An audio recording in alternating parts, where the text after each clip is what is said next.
Hey there, it's your boy Nate. So today we're going to be doing the Mushroom Grove Garden. But a while back we did a poll over on the channel that was basically deciding what the next three gardens we would build in our massive build would be. And of course we will be building further out as we use up all this space. But basically we never really got around to it, but it's time we do. So among those three starting with this one, we had the Mushroom Grove, which is this today. And we had the Hanging Garden, which will occupy this plot. And then, of course, we have a Cave Garden, which will go in here. And we'll be, like, lighting that up, detailing that, all that cool stuff. So, of course, start off with this, we need to, of course, modify the terrain a bit to be more appropriate.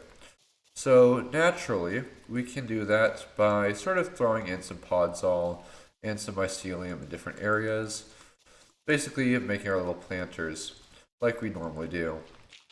Now the cool thing about this game is that it is a sandbox game. We can do whatever we want. We don't have real laws of gardening, but we do like to try and tie those in. So we're going to go ahead and plant 2 planters of podzol. I'm going to put 1, which will be largely consistent of our general, you know, mycelium, which we more normally associate with mushrooms in the game. So here we go, and we're going to casually bring this around, and we should see it starting to tie together. And there we go. That's a little bit more solid. We might want to break this up a bit more. But yeah, basically you can do pretty much whatever configuration you want. Now, I would normally advise to do like more rugged shapes when you're doing something like this. Now, I'm going to do this tile trick I haven't really shown on the stream, on the channel before. But basically, another thing you can really do to like improve the appearance of your builds when it comes to gardens is add a layered garden bed. So we're going to do the podzol on one layer and mycelium on another. It sort of adds a more visual like break to your eye. So that basically the separation is subtle, but there. So now that we have that, we can go ahead and switch to our dead brain coral. But I'm debating whether we should actually use the brain coral at all, because I really like this new plank they added in the game. This wood type that is like just so good for this purpose, especially given the color, that we could just do a wooden berm instead of what we normally do with the stone. So I actually think that's exactly what we're gonna do. But yeah, a lot of the things I would advise with this is like choose a contrasting block, but not too harsh of a contrast. Something that is easy on the eyes, but definitely helps with your particular style you chose, or the type of garden, or whatever. See, that looks really good in my opinion right there, and we'll flesh it out a bit more as we go. But yeah, the reason we're using the pale planks is because we'll be doing some stained glass art to build larger mushrooms. But there's all sorts of different ways you can do this. We just chose the planks because, if you notice, the palette we chose more of a fantasy type palette. So we're going to get started on this right quick, and of course our structure is going to go here later. Anyway, so as we normally do, we're going to place our little shorter ones outward. As I said in previous videos, usually place the shorter plants in the front and the 2 block ones in the back. The reason being that it actually helps with the visual depth and also does indeed help with the way things look and basically overall it ties all together without things blocking and obstructing the viewer's sight. There we go. That first one is good, and we're going to, of course, switch this amethyst cluster. Sort of be like, in the middle places, just sitting there, just as a little cool, like, fantasy vibe, okay? There we go. And place a little over here, and we only need a few patches of that. Don't want to overdo it. And, of course, now we're going to go ahead and grab ourselves something that goes a little better with other areas, like say the fungus from the nether. The reason we're going for the fungus from the nether is because It does have a different appearance than what we're normally used to than the usual overworld ones, but I have a plan for this nonetheless. We're going to space it out by 2. Of course, I go ahead and destroy that. Common mistake with misclicks. And then we go ahead and we're going to place this over here. Now that we have that, we can go ahead and switch for, once again, the warp roots and place those around the edge in the middle of those 2 block gaps. And then we're going to switch once again to another variant, which will be, of course, the warp fungus before we move to our 2 block tall.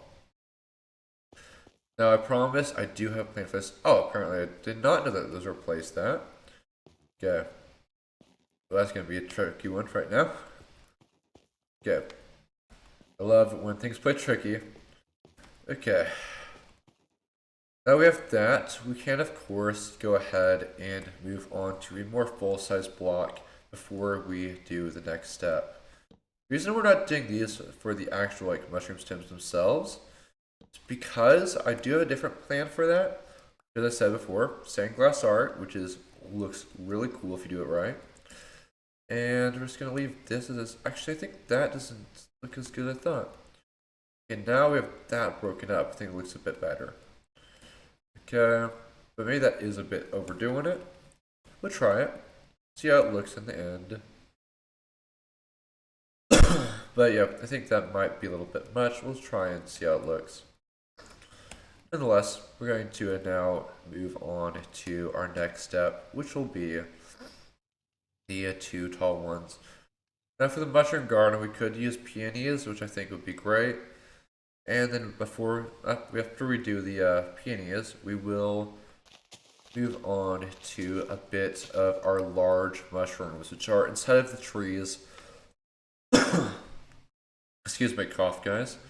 But basically, the reason we don't want to do regular trees is because a large mushroom will generally be a bit more fitting for this kind of setting. Once again, the cough. But basically, when we go ahead and do this, we can go ahead and run the mushroom stems, which of course are necessary nonetheless, but we're going to mix it with the new pale oak logs. And we're going to strip the pale oak logs. So wait, why am I grabbing this head on? We want the stripped logs. That's right. So stripped pale oak log. There we go. Must have done something weird. Yeah. Now we have that. As I casually realized that I have replaced the wrong one. Excuse me just another sec. Where is that? Mushroom stem. There we go. And now we're good to go. So we can bring this up a little bit further. And we're going to sort of mix it in for contrast. There we go. And basically just bring this up a bit further.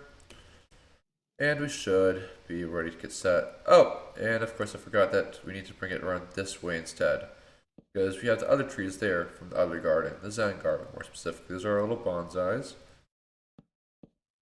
Okay, now we can get that stem going. We need 2 more for this garden before we get actually started. And now we have this. We can, of course, bring this round. Though we're going to make them varying sizes, just like usual. And you see that one has a bit more height and a curve to it, just barely so. And then, but we're going to bring this one a little higher as well. And then we're going to bring this one around. It's going to be a little short, stubby one. Nothing much, but definitely noticeable. And we can now begin with the glass. Now, one of the cool things you can do with stained glass in the game is you can make it to where you have a bit of a color contrast. So for one, let's do some purple and blue gradients. Okay, so like so, we can bring it out and don't want it to have the perfect shape. We want it to be like a sort of misshapen umbrella, you could say. Okay, and bring that round like so. And we can just switch to the blue in just a sec. There we go. Bring it around this side. And yeah, we can do all sorts of things. Now, another thing you can use for this is wool.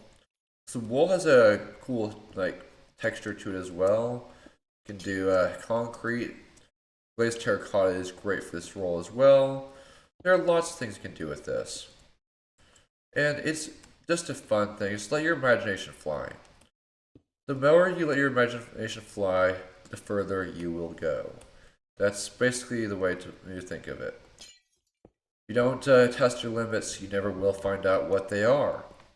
So, yeah, just always give new things a shot and try new palettes. You'll find something you like and that you never knew you liked. But yeah, this is basically what I tend to go for, is just a general like mixed palette. Especially when doing stained glass art like this, but since I did mention a few other palettes, I'm going to now do the next one. Instead of doing another one with stained glass, we will place a little stained glass around the ground just for a little magic feeling. Just like this. Now, of course, the reason we're doing this is specifically that we can go ahead and do something like so. With a bit of a magic aura, you can then switch for, say, the magenta. And with the magenta, what we do around this, I do have a video that I can attach to this, and basically what we're doing is going to bring this up a little bit more height, and we're going to break a bit, and suddenly those are floating bits that give it a more sort of magical feel to it. Of course, I just broke that. Yeah. But yeah, that's a lot of what we can do with this game. So we can just make whatever we want as long as we put our mind to it. Just broke that, obviously. And here we go. Look at that. Now let's go ahead and switch for one of the other things we mentioned. Let's do some terracotta. So we're going to make a greenish mushroom. How about that? So we're going to do a little bit of a different palette. So we're going to start with our regular green and do the same thing we did earlier.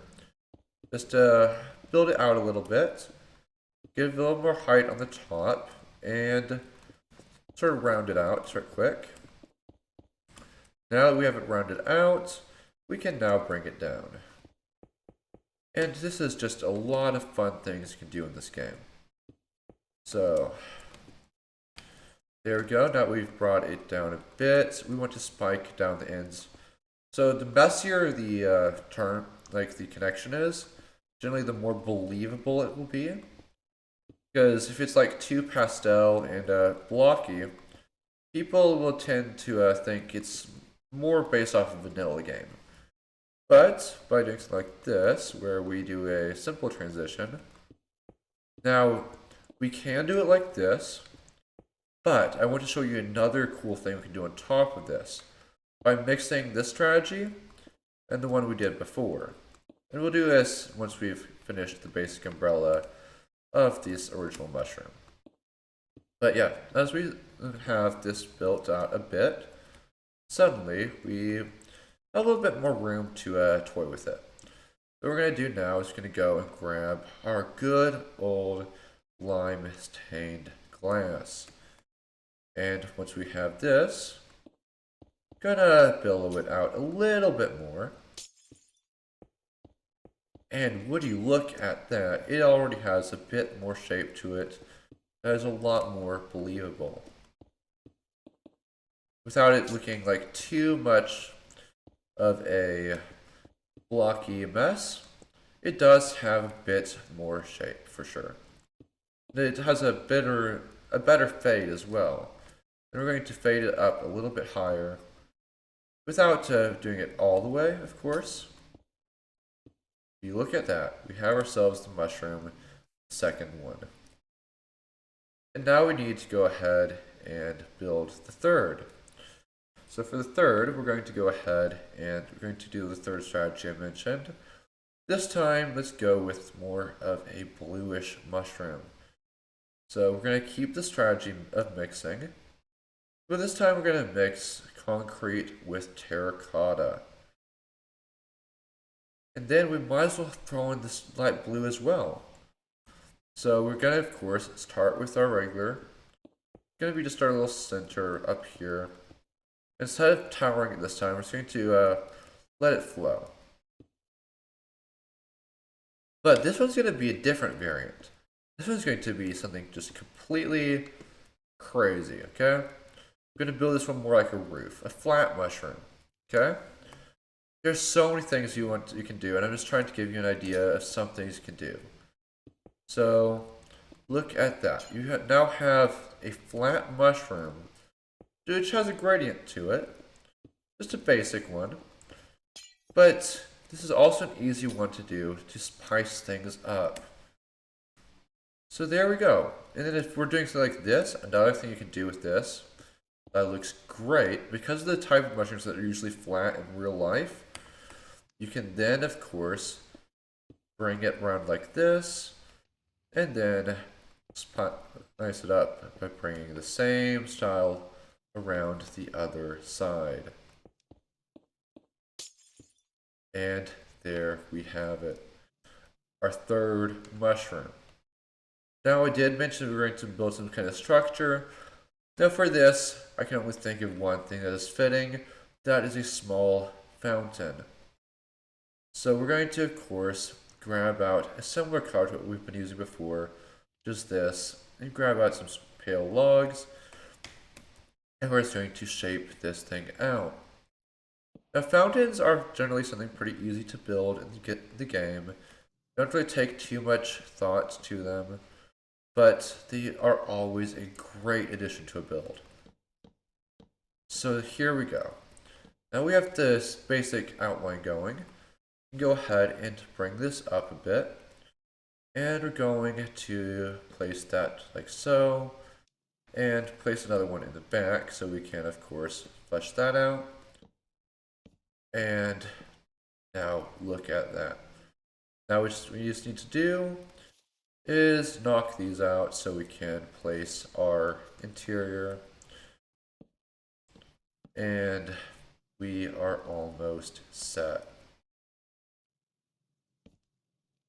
Now that we have that, we can go ahead and place a little bit more like this. And go ahead and grab our water bucket. Now, there we go.